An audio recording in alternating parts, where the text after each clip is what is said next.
Welcome to the hottest month in Texas. We're back in the garden again. I do need to say that we're gonna have less plants than we did last month because I've been ripping a lot of stuff out. The stuff that's not handling the heat well, the stuff that stopped producing when it got really hot, just ripped it out. It's just gonna be easier and I'm gonna put new things in instead. So I'm currently working on getting the garden ready to plant new things. I've ripped most everything out that I've wanted to so far, and we're just about ready to start putting new things in. So let me show you guys what's growing in our Texas garden in August. First up, obviously we have this beautiful elderberry.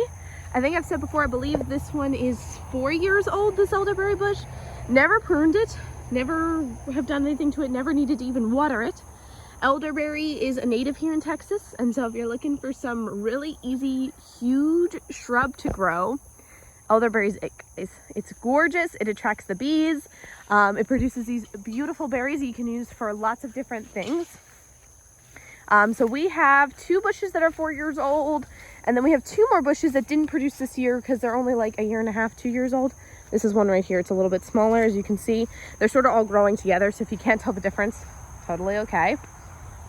Then right here is our Asian pear tree. This is 3 years old, I believe. And we actually got our first harvest of Asian pears this year. If you've been watching the garden harvests, you know. There's only a few left on here. You sort of know when they're ready because they just like pop off. So that's how I've been knowing when they're ready to come. But this one's also been doing really well. It really does need to be pruned next year. We'll probably do that and take some of those cuttings to root for maybe some more trees. I also want to take a second to talk about the greenhouse. This isn't something, I haven't shown it since spring because we haven't done anything with it since spring. We used it to start some of our seedlings this spring. It was amazing. It kept everything nice and warm. We took the cover off in summer because it was just so hot in there, and with the storms we weren't even growing anything, so we figured it was just best to take it off.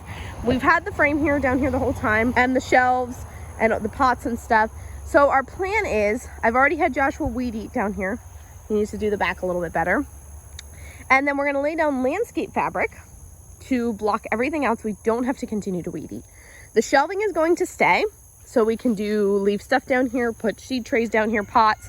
We're gonna put a couple of garden beds in here, as many as we can fit, but still be able to walk through, and grow stuff over the winter. So I have some fun plans. I still have sweet potato slips that I can move into here. I'd like to put some tomatoes. So I'm excited for the winter garden this year. This will be my 2nd year doing a winter garden, and it'll be my first time doing a winter garden with a greenhouse. Right here's our apple tree. I have not shown in quite a while. This is a gala apple.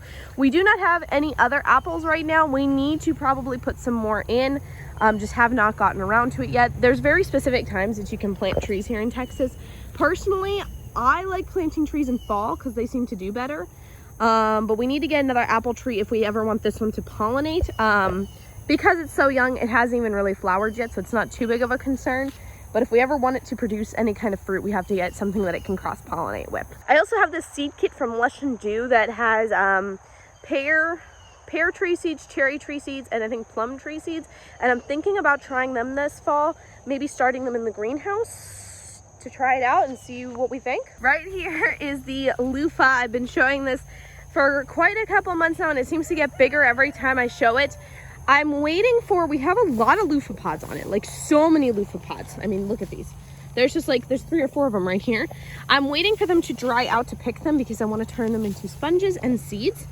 We have some pretty big ones, even in with the chickens right there. There's one laying on the ground.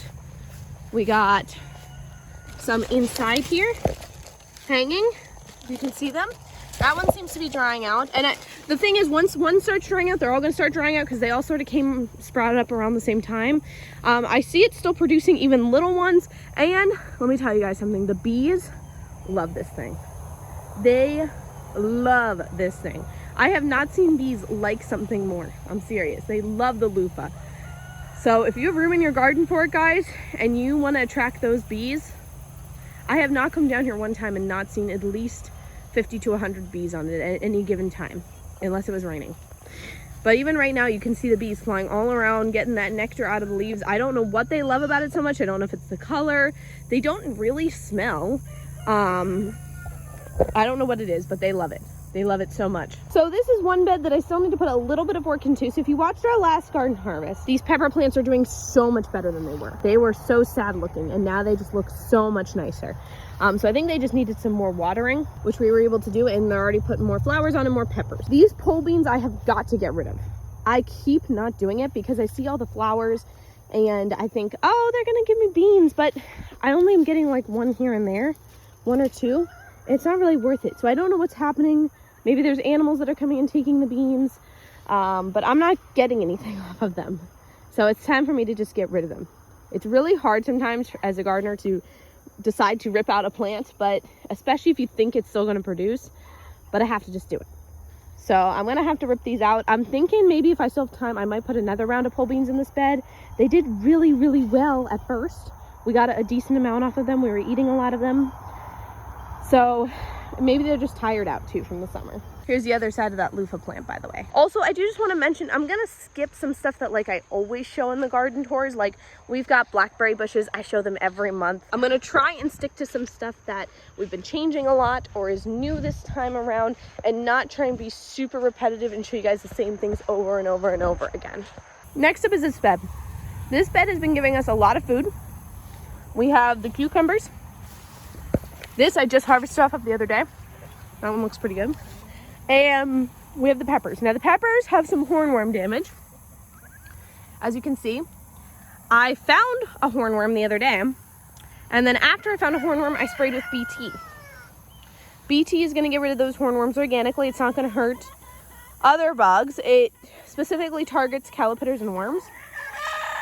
It has like it's like a stomach poison, and it like starves them to death. So pretty much it messes up their digestive system, and they won't eat and they will die of starvation.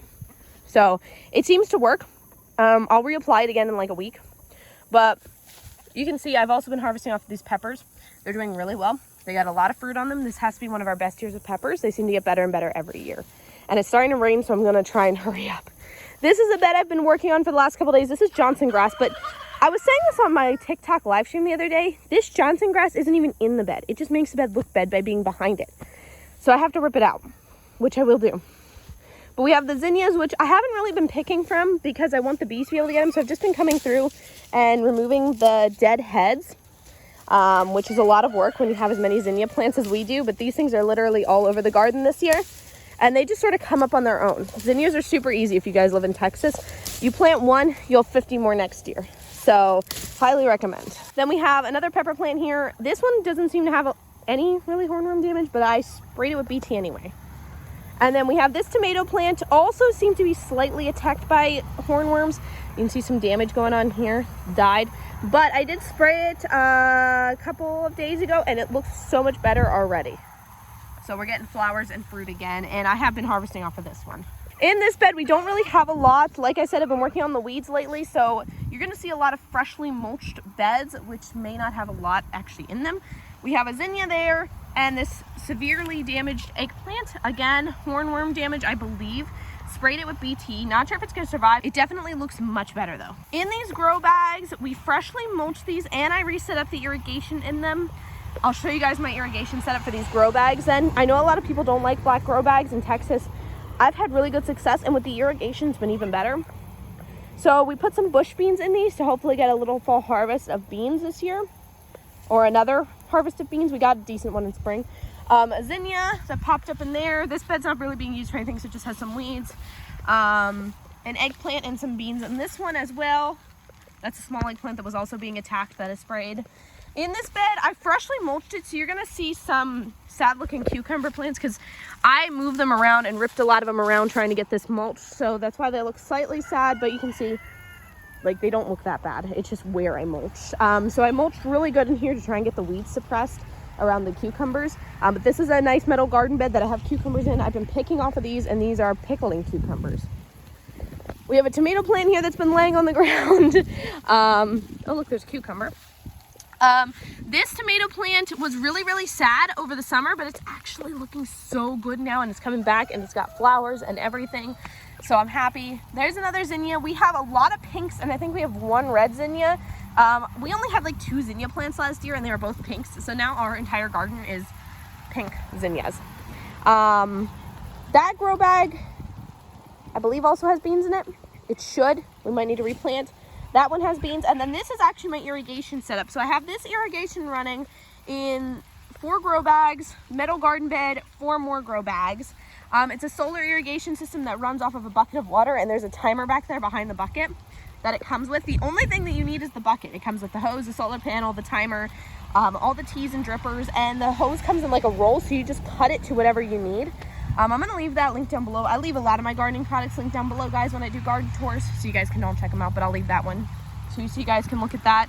Okay, this bed is something that I recently mulched, and I'm getting another drip irrigation system set up in here.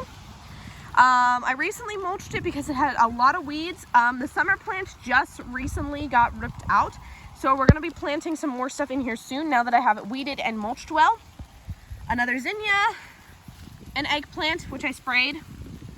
This is all cantaloupe that you see, which actually did quite well over the summer. The dead stuff that you see is from another plant that I ripped out. So I just don't rip it off the fence, even though it looks like it's the cantaloupe, it's not. This is another bed that I recently mulched, and I'm getting some drip irrigation in here.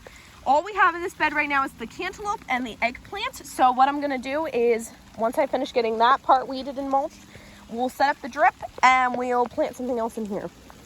This one is also it's pretty much the same system, it's just a different style of the system. So I literally just did this bed the other day. Sorry if you guys can hear the rain. It has some dying corn in it, which we're going to take out, and then we're going to plant something else in here for the fall. It gets a lot of decent afternoon shade because of our peach trees.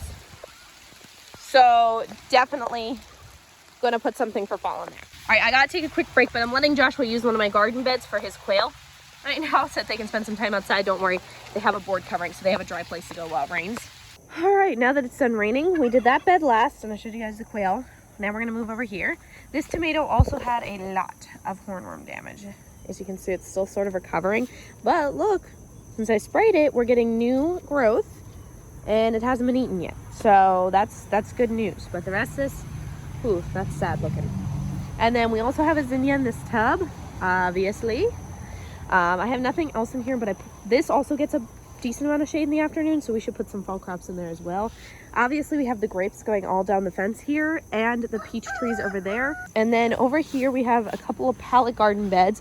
So besides the grape invading and taking over part of this bed, we have some mini chocolate bells. These have been really fun to grow and harvest. If you guys go check out the harvest videos, they're in there. Zinnia, and I think we have some Swiss. We did have Swiss chard, but it might have gotten shaded out by the zinnia. I don't think it's down there anymore. But this pepper plant, guys, has been producing tons of little baby peppers, and because they're minis, I have not had a problem with this plant like being overweight. You know how the pepper plants can sometimes have so much fruit on them, they lean over and break and stuff.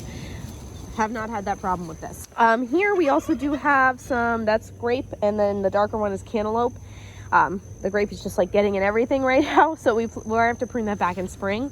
We also have watermelon. We've harvested some sugar babies. This is not the bed, which is why it's weedy. There's the bed, which has barely any weeds in it. You can actually see the soil. And this is where the grape and the watermelon are actually planted, and then they sprawl out all over the yard. But here's what the watermelons look like. This one's not quite ready yet, but it should be soon. So far, we've only had one unripe one that we've picked so far. Yep, and there's another tiny one. There's probably a bunch all over this plant, but I can never see them until they get bigger. Oh, and we have one hanging on the fence back there. Which, if you guys are gonna put your watermelon up on a fence, make sure you have lots of this netting here, because the watermelon vine normally can't hold the weight of the melon, so you gotta like make a little baby sling for it and sling it up to the fence so that you can see this is taking a lot of the weight off the vine. And then when it pops off, when it's done, you just come take the net off and you have your melon. You can do that with cantaloupes, melons, any kind of vining, if you want to put a vining plant up on a thing that grows very heavy fruit. All right, and you guys see right there, that tree that sort of looks like a vase, that's a plum tree. Haven't gotten any fruit off it yet, but it's not super old. I think it's only, I want to say 2 or 3 years old, so I'm not like, it doesn't need to produce fruit. It's doing super, super well. Hasn't struggled in the summers at all, which is shocking. I'm not going to walk through here because I'm not wearing boots and it's really tall. I only walked the pathway. But you guys can see it back there and you can see how well it's doing. And then here's Jonathan's popcorn. Guys, I don't know what happened here. They just like didn't grow. They didn't not die. He kept them fairly weeded. You can see there's not really any weeds. He watered. Was it the heat? Was it the sun? Was it the soil? I don't know. Maybe this is just a bad spot. We've never planted anything here before, and we haven't set it incredibly clay soil. It's very hard. It's red, and it sort of holds moisture. It sort of doesn't. It's really weird. So maybe it was that. I don't know, but it didn't really grow. So hopefully he gets some before fall. It looks like that they made tiny little pollinator stalks and corn stalks, so I have no idea what that was, unless it was the seeds, which is also a possibility. I got the seeds from a different place. So I also just want to mention that our plan, he did try to plant stuff over here in the beehive, and it worked for a while until it got to the point where we're like, we have bees in here and it needed weeded all the time. So he laid down landscape fabric, and he plans to put a lot more beds over here and turn this into like a, you know, he can just sort of plant things here either for the bees or for us or whatever. So we plan to start that next year, though, not this year. We plan to get it ready for next year, have all the landscape fabric down, have the beds here before next year, and then we'll start actually putting soil in and planting next year for the bees. So it should make it easier to keep up with. We shouldn't have to weed as much, and we'll already bring water over here for the corn and stuff anyway. So there's the pretty cows. They're laying down. You know, cows lay down when it's gonna rain. It's the weirdest thing.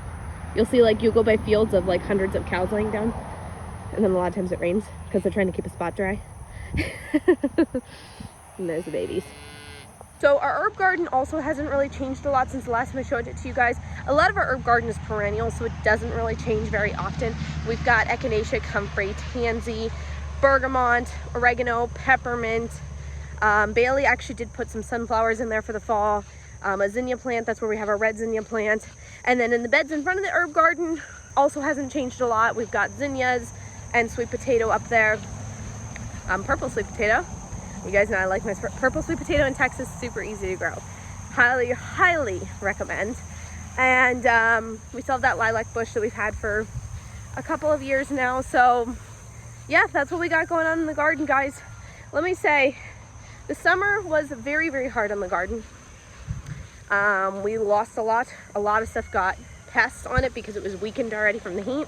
We're coming back into a time, hopefully it's going to start to cool off here soon. We did just get a nice heavy rain this morning, which was great. The only thing that I pray for in the Texas summers is that we don't lose perennials, plants that we've been establishing for years. I'm okay with losing annuals. It happens. I hate losing perennials, especially ones that have been in the garden for a long time. So far, it seems like that we've kept our perennial loss to a very, very minimum. We might not have lost anything. There are a couple perennials that are still struggling, but not too bad. And I think that they might come back. We did lose a decent amount of annuals, but like I said, the perennials are always my priority in the summer because we've spent years establishing them. So otherwise, I plan to get some tomato cuttings from those healthy tomatoes now, get them in, more of them in the garden. I have fall starts inside. I've got broccoli, collards, kale, cabbage, and spinach inside started up, and I'll move that out once it cools off. And I hope to plant a few things from my list that I gave you guys for August still. And we did plant some beans. So I will get with you guys again next month. Hopefully we'll have a lot more of the fall stuff done. The garden will be in a little bit better shape. We'll have more plants in here. So if you guys enjoyed this video, please give it a thumbs up. Let me know what you think in the comments below. And if you're new, don't forget to hit that subscribe button.